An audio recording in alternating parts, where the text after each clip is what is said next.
নমস্কার বন্ধুগণ, আপনারা শুনলেন এই রাজ্যের মন্ত্রী, এশিয়ান মন্ত্রী মানস বিহার সিমলাপালে এসেছিলেন এবং বিজেপি সম্পর্কে তিনি যে কুৎসিত কদর্য ভাষা ব্যবহার করেছেন সেই ঘটনার তীব্র নিন্দা করছে।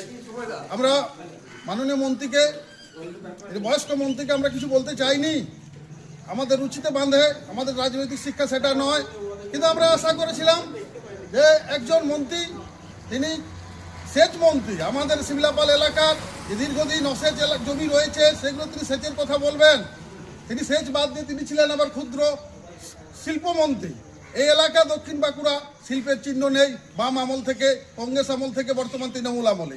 আমরা আশা করেছিলাম মানসবাবুর কাছে যে বাঁকুড়া জেলার সিমলাপালে উনি শিল্পের কথা বলবেন, তা না বলে উনি বিজেপি কর্মীদের সম্পর্কে যে কুৎসিত কদর্য ভাষা বললেন। আমি সিমলাপাল এলাকার আপামার মানুষের কাছে শুধু এটুকু বলছি, আমরা বর্ষিয়ান মন্ত্রীকে কদর্য ভাষা, কুৎসিত ভাষা বলছি না, কিন্তু আগামী 2026-এ নির্বাচনে তার উপযুক্ত যে জবাব আমার সিমলাপাল এলাকার মানুষ দেবেন এই আশা রাখছি।